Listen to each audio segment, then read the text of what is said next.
wants to introduce the panel and also this session. So we all have that person in our lives who seems to be connected to everyone. So the person with the perfect elevator pitch, the person who never eats alone, the person who keeps winning friends and influencing people. And there's a million books on how to do this best. But this idea of the quintessential networker. In one study, executives who have more social capital are more likely to get promotions and raises, and they apparently also have more fulfilling careers overall.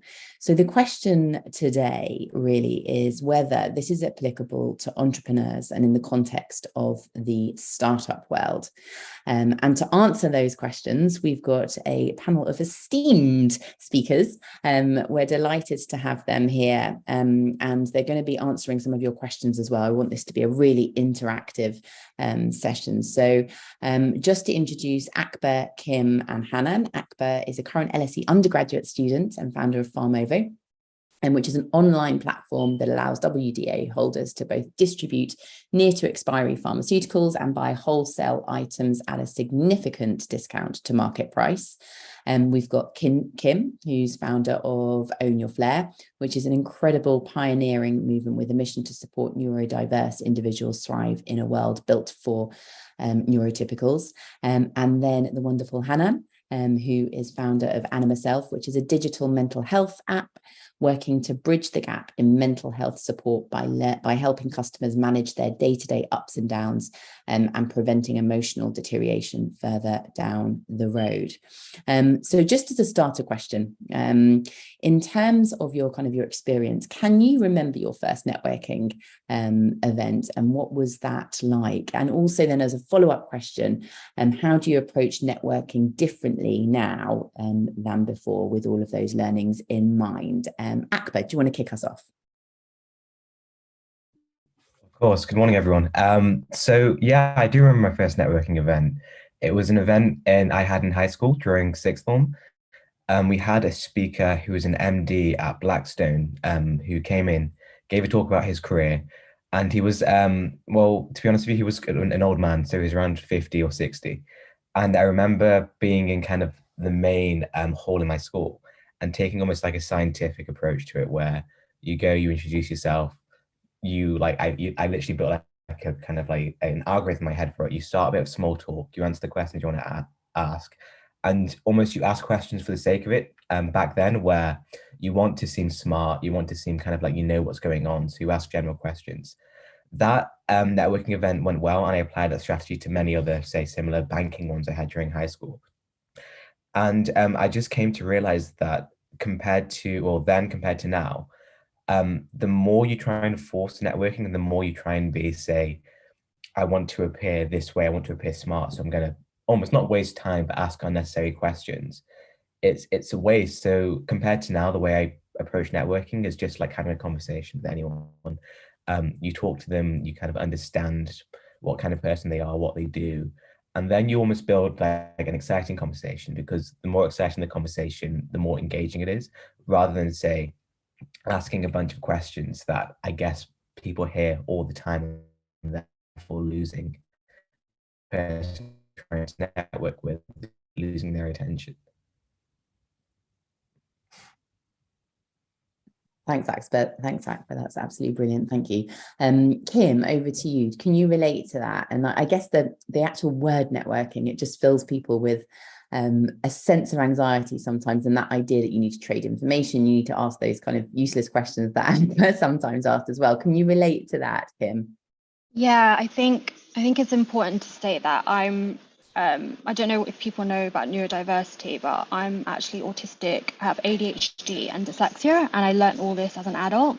So back then, when I started networking, it was an absolute nightmare, because networking in person, I think virtually it's a bit different now, but back then a lot of networking is in person, and it's often in a large room, really loud, really overstimulating.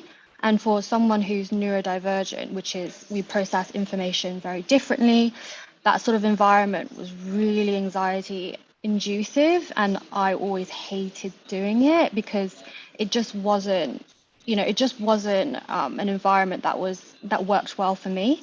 So I never found it useful. And I would say that now that it's more virtual, I find networking a lot better for myself because it's more on my own terms. It's more one-to-one, or it's more sort of virtual, so then I can turn my camera off and it's a lot less stimulating for me.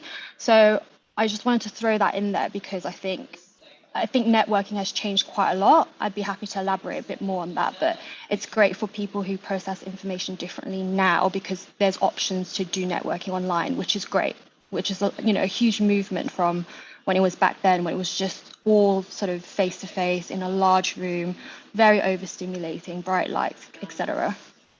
Yeah, and I guess now it's a lot more structured with virtual opportunities as well. You have a bit more of an intel into who you might be meeting. You don't have to do that awkward kind of, "Oh, yeah," near the bar and just kind of start conversations. It's a little bit more structured, which I imagine helps a lot of individuals. Hanan.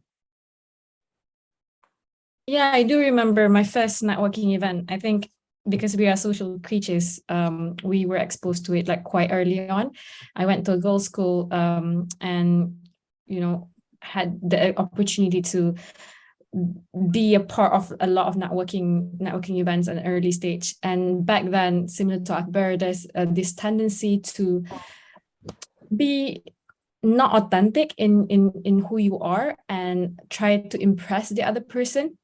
Now, as an adult, I approach it quite differently in two ways. One, I always prioritize authenticity. So whenever I go to networking events, the approach that I do is I'll have a mental note, like maybe I want to talk to 3% today and just really create meaningful relationships in those events. And I always start, funnily enough, I have a mental note. I always go for women first, just because the nature of my upbringing. And I will start complimenting them with something that like authentic and genuine compliment in terms of like what, basically finding a common ground. If that's a football club, that could be it. And then kick off that conversation from there and really asking questions that instigate them telling more about themselves in comparison you talking about yourself. And then the second approach that I have is doing follow-up after all these networking events. So really strategically asking them, can I get your LinkedIn or Twitter, because I work in Web3 as well. Telegram is a big platform that we use. And following up from those conversations. And if I find someone, some of my best friends are people that I met at networking events that I really, really vibe with, I'll invite them to brunch or coffee and then, bring those conversations forward and relationship further. That's such a crucial point to mention, isn't it? So we all put the focus on the moment that you talk with the person that you're networking with, but actually the magic really is in the preparation and then also the follow-up as well. So it's quite a strategic, as you mentioned, kind of organized approach. It's a really good point. So when it comes to entrepreneurship, how important do you all think network is for entrepreneurs? And what has been the most valuable advice you've ever received from a networking interaction? Akbar. I think just to start this point, it depends on kind of, I guess, again, your vertical in the industry you're in. Where for me, as much as I enjoy, say, networking with the VC world, personally, I'm not currently raising. So as useful as that is to have the contacts there already, it is more so just almost like a just in case to have kind of contacts and warm intros to VCs, which is always fantastic. But more so for me, the best kind of contacts I've made are the ones in the industry.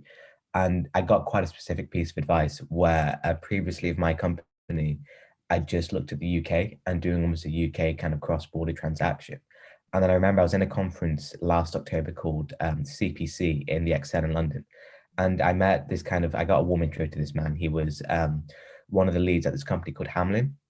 And he told me to stop looking at the smaller picture and more so expand my network to across the EU, just because he knows that the demand for my solution is cross-border, not just in the UK. And that was a fantastic piece of advice because it allowed me to pivot from just focusing on UK clients to then onboarding clients from all over Europe. And that is kind of the more specific, best piece of networking advice. But on a general sense, it does have to be, I think I did get called out once in when I was working in a VC in Dubai on my networking technique by one of my colleagues, where this was what changed me from being the networker who would go and ask useless questions to someone who was actually good at it. And it was just to like relax a little bit while you're doing it. Don't feel like there's a stress, there's a pressure to talk to people. Just take it easy and walk around, and I'm sure that will kind of help everyone in their networking endeavors. I think actually for some that's probably kind of easier said than done. So just as a follow-up question there, what are some of the kind of the ways that you have been able to kind of feel more relaxed? Is it just a matter of practice and just kind of just doing it more and more, or do you do a certain mindfulness technique, or have you got some what gets you out there and kind of talking with more confidence than you used to? Of course, to be honest, this came also from my time working as a fundraiser. So I worked for a short time at UNICEF as a fundraiser, and this was almost a job that no one really wants to do because you get people walking past at you, people swearing at you. And it really is just to disconnect, say, almost that embarrassment from being like unsuccessful in a networking, having someone like turn and in worst case scenario, just walk away from you. And just being able to have that confidence in your head and understand the worst case scenario is someone says no. And that isn't the worst thing in the world. And yeah, I mean, honestly, I wouldn't say I have a mindfulness technique, but if I am at a networking event, I would, and it's a drinks event, I would just have, say, one or half a drink just to loosen kind of my tongue a bit and make networking a bit easier. But that's just my personal technique. Great, thank you. Kim? Sorry, remind me of the question again. So I think it's more the importance of networking for entrepreneurs specifically. Right. So how has it helped your business? And I actually absolutely agree with Akbar. It kind of very much depends on the vertical. So for your industry, Kim, how important have you found networking to date? Yeah, so just for context, everyone, I'm an ADHD coach, and I also work with organizations on their neurodiversity D&I policy. So I think the important thing for me was talking to people is just about sharing what you're working on. A lot of it is educating people because a lot of people don't really know about neurodiversity and why it's important and why I'm doing what I'm doing. I think it's important for me to talk about it because a lot of the times when I talk to people, it's validated, i.e. people say that's important. And I think the more you share your idea and the more, people say that, not because they're being nice to you, but genuinely if they feel like it's a really good idea, they'll tell you. And I think what has been really useful for me is talking to people within the actually LSE Generate network. Because I was thinking whether to go down, a tech route and build an app and raise money for it, la-di-da-di-da. And actually talking to the founder of Filmo, who developed an app, like a mental health app, I realized, he said to me, is an app going to serve your community? Is that what your community actually needs? Is that what your clients need? And honestly, that really threw me because I thought, actually, I'm just really going for the app because it's like the next thing to do, not really what my clients are asking for. And so that actually put a pause in sort of my grand plan to like raise money and, go down that route and probably save a lot of money as well. So I think that piece of advice was really important. Networking offers different perspectives. You don't necessarily always need something from someone. And I think it's more important in my view to actually share ideas and share perspectives, and eventually down the line you might find, you might remember something from someone that would help you further down the line. So it's really important to have those authentic conversations, which is why I prefer them one-on-one rather than a big group. Like I don't go to big networking groups anymore. It just doesn't serve my purpose. So one-on-one targeted authenticity is important to me. Yeah, that moving from the kind of transactional to the sharing. And I think just if you think about your interactions with friends, family, colleagues, peers, you're more likely to give someone some help if they share something with you as well. It's a kind of a natural human kind of tendency to want to give to people that are, that are doing the same as well. I think just in terms of the large events as well, I absolutely agree. I think one thing to bear in mind is even if you go to a large conference, it doesn't mean you have to be in a big room with people. There are so many kind of breakout sessions and opportunities for those kind of one-on-one speed networking and those kind of things. So just a note not to be kind of too overwhelmed when you see the big kind of Web Summit title, for example, or any kind of similar conferences, but the opportunities that they provide within. Hannah. To answer your question, it has helped me massively. And I think networking is the lever that moved the needle for my business.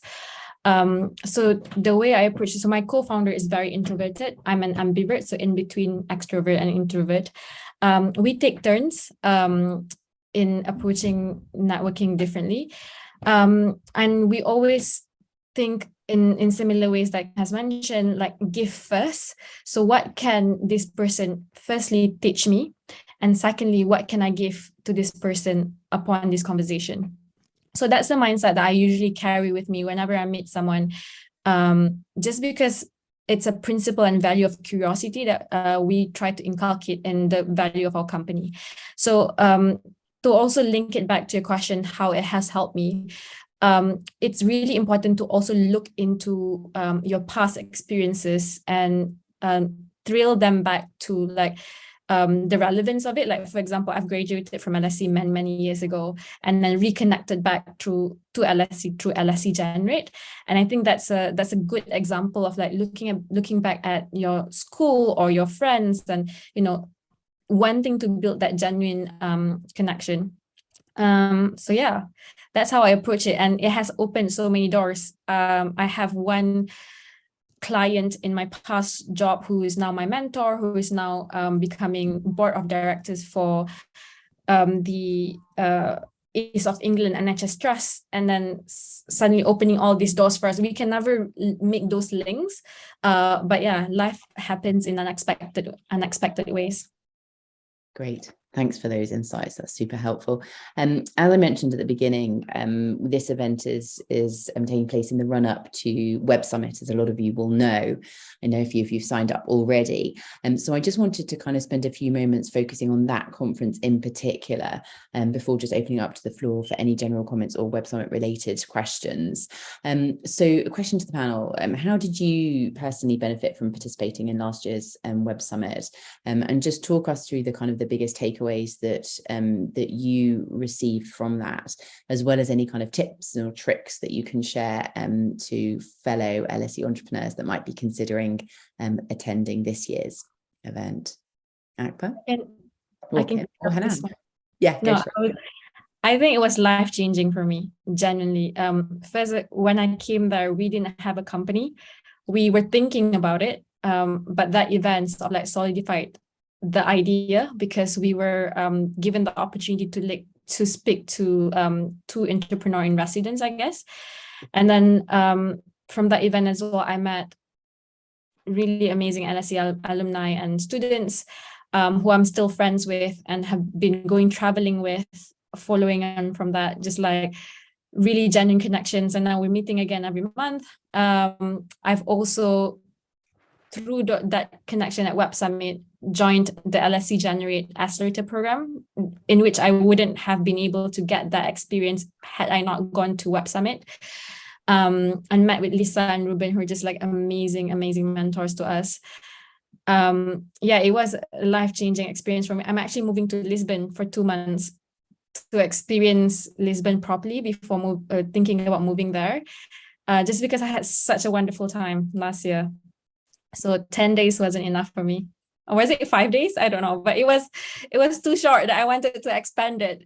It was an absolutely amazing experience.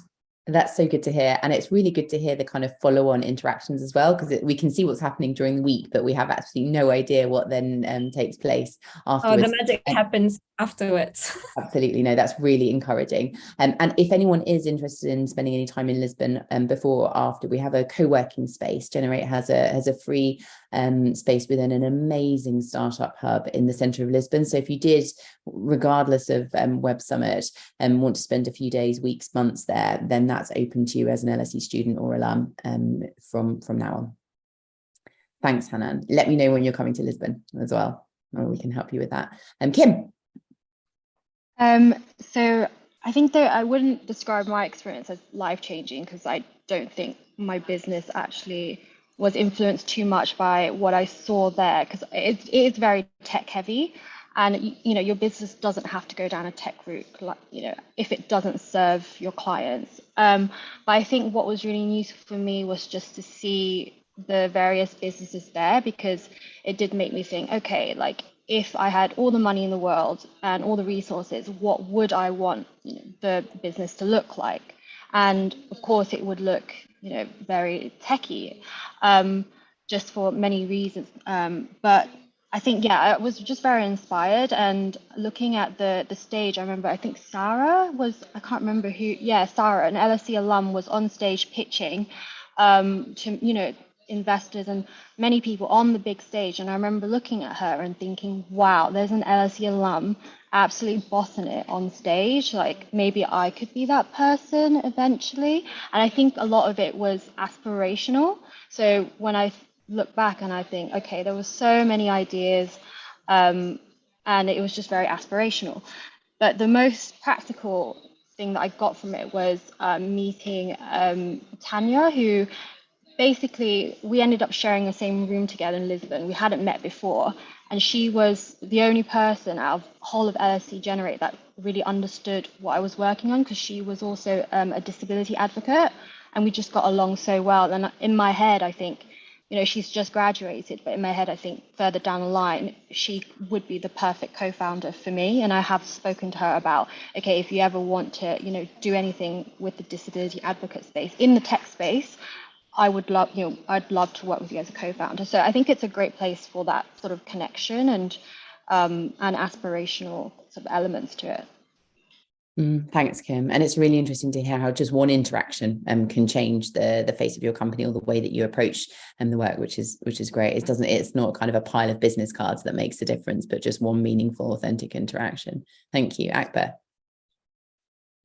So for me, going into Web Summit, I really didn't know what to expect. I mean, all in all, it was a fantastic experience. In addition to kind of the LSE Generate side and working on Web Summit, I think it's also good to interact with the wider conference. For example, to enter the pitch competitions if you have a business, apply for I think the beta pass, or the alpha pass, sorry, which is included with LSE, and just really be on it before the conference, because as much as we're saying now, like, hack networking, be a good speaker, it's also very useful to not have, say, a minute by minute plan, but to schedule some meetings during the conference, something you know what to expect, because in the randomness of Web Summit, it is almost refreshing to have a scheduled meeting where you've planned for it and you can speak about it, as opposed to, say, walking around the conference and speaking to random people.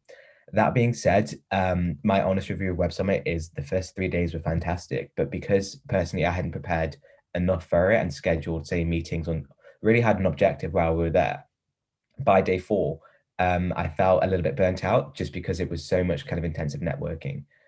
In addition to that, I went into Web Summit expecting no one relevant to be there, where I thought it would only be VCs or kind of other tech companies, but I was completely wrong.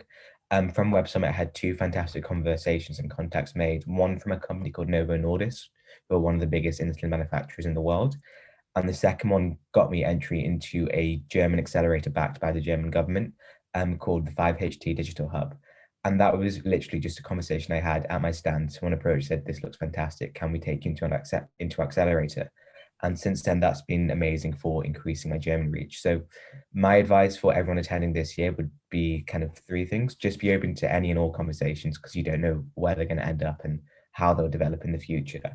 And the second one is engage with the sessions that generate, because they're so useful to you, because as much as you may have done a conference before or think you have like kind of some idea what Web Summit is going to look like, the way kind of the team last year broke it down and what to do in certain things, how to, say, pitch your product, and just cleaning up your elevator pitch is going to be inherently useful at the conference. And the third point is, don't be shy or afraid to apply for the bigger competitions. For example, for me, I was a second year undergrad. I just applied to the pitch competition as a kind of why not, and I got it. So I wouldn't be kind of too afraid or think that just because you're coming from a university as opposed to the wider startup ecosystem, that disadvantages you in any way whatsoever. Thanks, Akbar. That's super helpful. I wanted to give the audience a chance to ask any questions to any of the panelists or to us, the Generate team, regarding networking as the kind of the subject of the session, or indeed Web Summit as well. So over to you. Feel free to pop it in the chat if you'd rather, or unmute yourself and ask your question. There are no wrong questions apart from the wrongs you don't ask.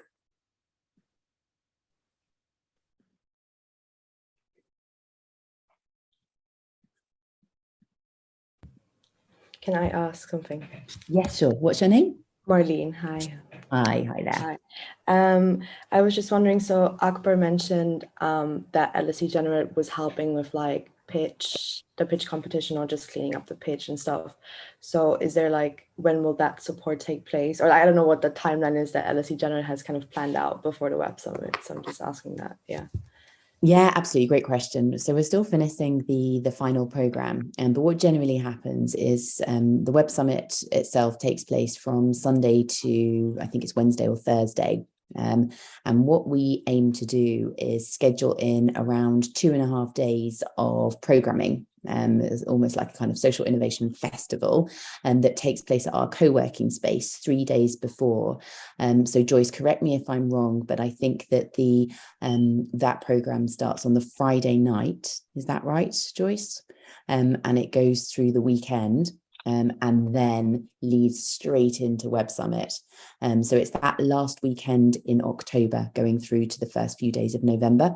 So we expect that anyone that comes along to that arrives in the afternoon on the Friday. Is it the Friday or the Saturday, Joyce? Friday. Brilliant. Yeah. So Friday, I think we start around 5 o'clock. The co-working space is right slap bang in the middle of Lisbon, this beautiful convent. Web Summit itself is a little bit further out, but there's plenty of ways that you can get there. So we tend to go as a group to the Sunday afternoon kind of launch, which usually has this amazing speaker, and then we have drinks and just kind of further networking opportunities. But yeah, those 3 days are really transformational, I think, just in terms of the preparation, and also just the coaching and the mentoring that we'll offer in terms of the clinics that you can sign on to. I think Kim mentioned that one-to-one setup worked particularly well for her, and I know a lot of others as well. So it's a mix of training sessions, so pitching, one-on-one mentoring, and we bring in speakers from the local ecosystem that can talk about their startups, what it's like building a business in Lisbon, and then kind of industry experts that can talk to your specific kind of vertical and can encourage, inspire, and educate you as you continue your journey. It's a really exciting few days, exhausting, so make sure you bank some sleep before you come. The convent itself is part of, as I mentioned earlier, it's called Casa do Impacto, which is a awful Portuguese accent, but I'm sure you can do better. It's the kind of the official and kind of main flagship startup hub in Lisbon, focused on impact businesses. And so you also have a chance to kind of interact with others. We'll probably invite others in the startup ecosystem to join our networking events. There's a big rooftop, even though it's November. If the sun is shining, we'll be able to sit up there and have drinks and yeah, network with others. I hope that answers your question. Great. Hope to see you there, Molly. Yes, thank you. Andre, is a question for Akbar. Akbar, do you want to answer that? How important was it to have your business idea developed and ready into a product before you felt qualified? Really good question. Is it a kind of, I need to get this to the impressive stage before I can network, or just go for it and see how it can help me later on? Great question. Initially, this goes for kind of for the development of my business and all networking events. My idea was very much the first one, where if I don't have the idea fully developed, people are going to pick apart the idea, and therefore kind of I'll look like an idiot. But the truth is, especially in startup conferences like Web Summit, is yes, to have kind of a developed business idea, but also be open to pivoting between conversations and just trying to see kind of what works. There's no startup is fully convinced that their business idea is what they're going to be open with. I guess it's the nature of being in early stage businesses to be open to, say, other pivots and ideas. So yes, to have kind of a confident general image of what your business is, but at the same time, I personally am open to, say, edits or tweaks or listening to feedback and applying that feedback into kind of how I present my business, and I guess kind of iterating the response. Thanks. Good question. Yeah, really good question. Do any of the other panelists want to add to that, or anyone else as well? Please feel free to pop your tips and advice or the best piece of information you've ever received at a networking event, pop it in the chat and share it.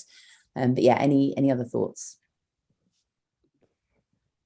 Yeah, I went without a business idea, like as in I knew the mission that I wanted to achieve. I just didn't know what route.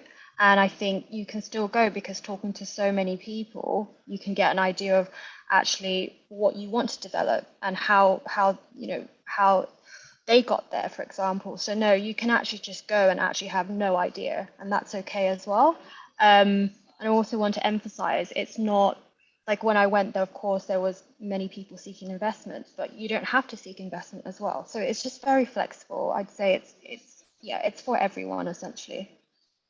Yeah, and I think everyone's winging it, aren't they, as well, to some extent. I think just being honest about where you are, to some extent, probably helps and gives you the confidence as well. And Hanan, did you want to add to that at all? I was in the same position as Kim because I was working full time in my job and wanting to explore entrepreneurship again.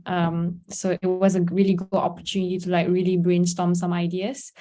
I met amazing startups at Web Summit, particularly that has helped me in the process of building my startup. So for example, I met with Flutterflow, who was a YC company, and we use their platform now to sort of low code, no code our product.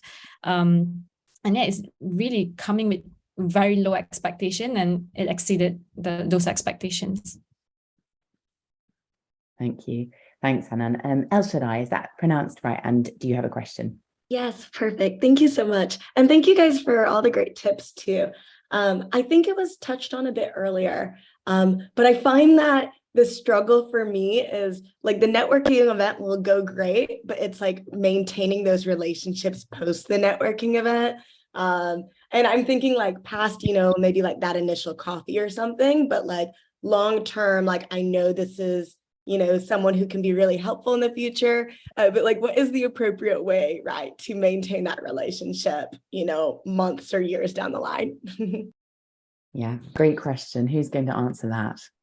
I can take this. I think we live at a time where we have a lot of resources and platforms that empower us to engage in just really meaningful conversations continuously. So my approach is very simple. I usually will either them or me will add each other on whatever platform that we prefer, and then just every 1-2 months and just checking in, how are you, or when they post something, I'll interact, just because I have some background knowledge of like they're building this thing or they're investing in specific industry. If I read some articles that make me think of them, I'll share it. Thought of you when I read this. It was just really actively looking at, I guess it's also like part of practice. It won't come easy at first, but the more you do it, the more you become like second nature to you. Like Akbar, Kim, and I follow each other on Instagram, so we get to know what our lives are up to. I mean, it's okay if you don't want to mix personal and business, but there are multiple platforms that you can utilize. Yeah. And Kim, do you want to add to that? And maybe just kind of answering that question around, how do you maintain those relationships and actually accepting that even if you have a great conversation with someone at Web Summit or over an email, sometimes it does just fizz out. And we had an event yesterday at the Gendon, and Kevin, one of our founders, was talking about actually how he sends emails out to 100 people and probably gets one response. And that's good. And actually just accepting that is the status quo and that's the way the world works. And it very rarely reflects badly on you, but it's just the way that people act and are busy, and you're not always a priority. Yeah, I would say that for me, LinkedIn is really good because there's a visual so that I can remember a person's face and it helps to see what they're working on. But I agree. I think for me, when I'm in conversation and I remember something someone has told me, I go, oh, have you met this person? Have you met that person? And I think that's how you stay in touch, because then you can contact someone and say, hi, I was talking to this person. I think it would be great that you connect. And I think that's that's how you stay connected, by just remembering, what they're working on, their story. That's why for me it's so important when I talk to people to understand their story, because that encodes better in my brain and I know, okay, what they're working on. And so in the future, if I meet someone who potentially they could, get something out of that person as well, I connect them together. And that's how I stay in touch with the people that I meet. And realistically, you won't stay in touch for people for many years, but there might be a time when you do. And I think LinkedIn for me is really important for that. So that would be my tip and advice. Thanks, Kim. And Akbar, I think you want to add to that. Absolutely. So it's just adding to what you said in terms of following up to conferences and not often getting a response. I've actually got a really interesting story about this, which is taking place this week. I went to a conference in November, had a really good conversation there, amazing follow-up meeting in January. And then we got to, I think, February, and it hit a brick wall where the company was like, look, we don't really want your product right now. It's not the right time. And this was at the time a deal I was very excited about because it was a huge company and for me, a huge opportunity. But I let that go and understood it's just the nature of kind of how the business world works, where people may appear to like want your product and then turn around and say no. And then weirdly, last week, out of the blue, with no contact from me, I got an email from the same company asking for another meeting and just to talk about my product.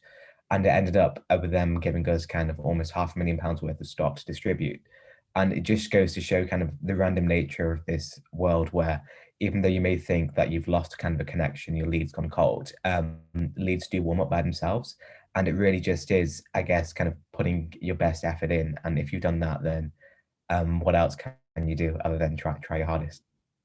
And just my story, just to illustrate how sometimes it might turn around and how leads do come back. Because if you lose someone, you don't lose them forever. Quite deep. I'm going to cry in that last sentence.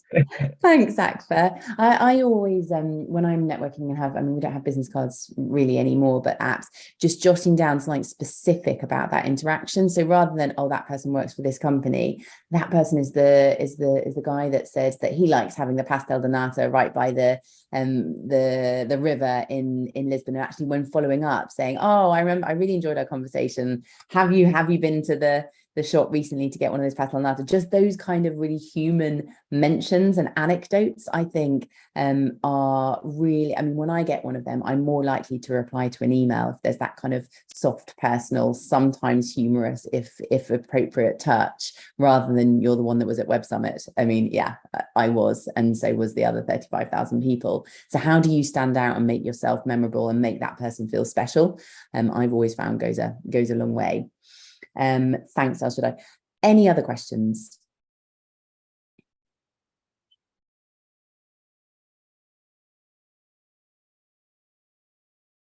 Okay, any other comments, top tips?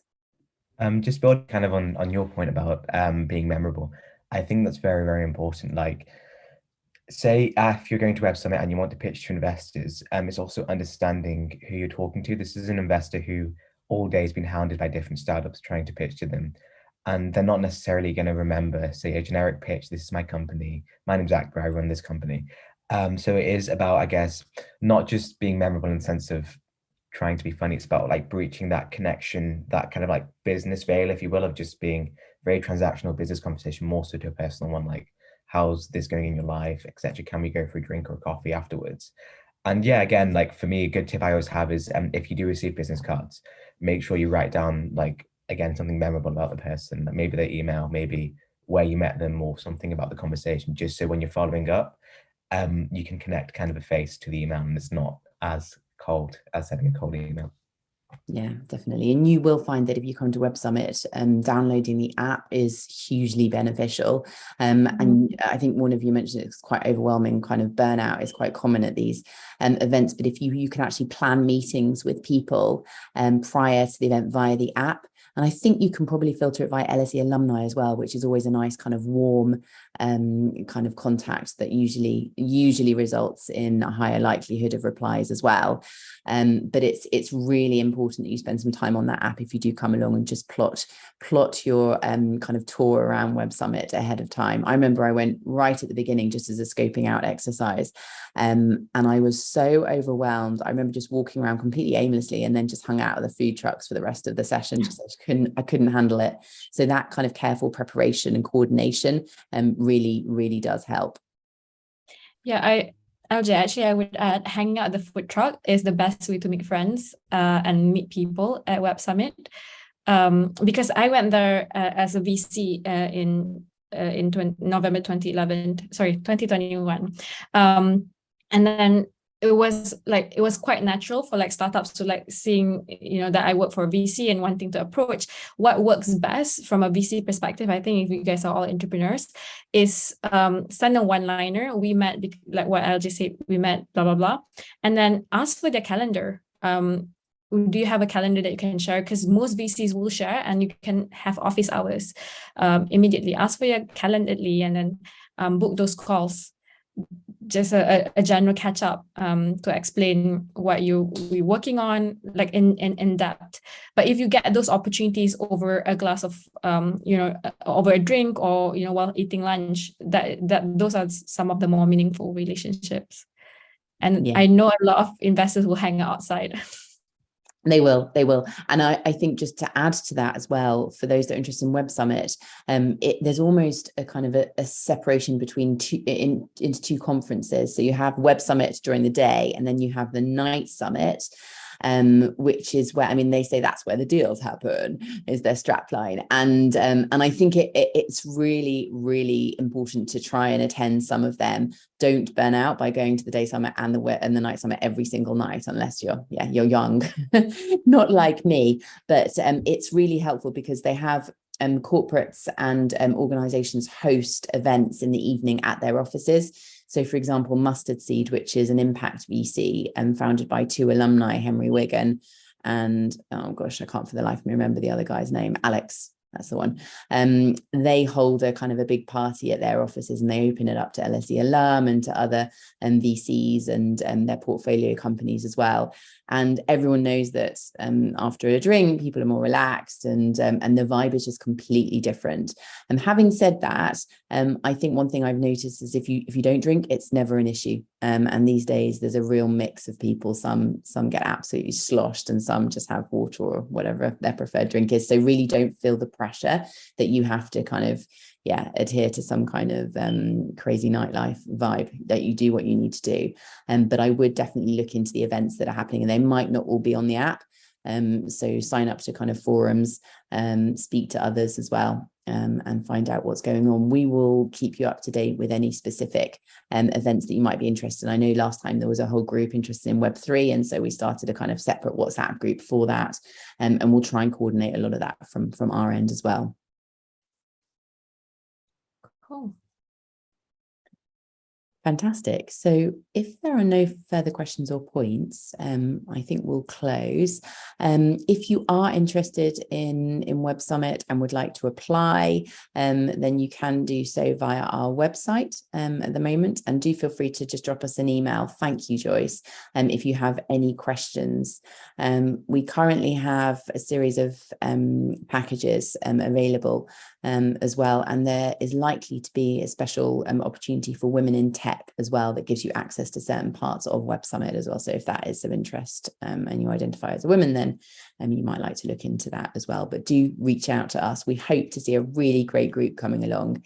As these guys have said, they're not paid for this, but they have said it is really transformational and a really kind of pivotal point in their entrepreneurial journey. And so I hope that if you do come along, you'll experience the same kind of benefits as well. So thanks again to Joyce. Thank you so much to you three, the panel, and for giving such insightful messages to the audience, and you, the audience, as well, for spending your Friday morning with us at Generate. If you don't follow us, LSE Generate is our Instagram handle, and we'd love for you to follow us, and that's really where you can get the most up-to-date information. And please do pop along to the co-working space, which is open every day, Tuesday night, late nights, and might be looking at Saturdays as well, at some point opening during the weekend, so that you can come along then. We'd love to see you there. And in the meantime, all the best with your entrepreneurial endeavours. We really do hope that they fly, and do come back to us for any support that you might need. Thank you very much and have a wonderful weekend. Take care.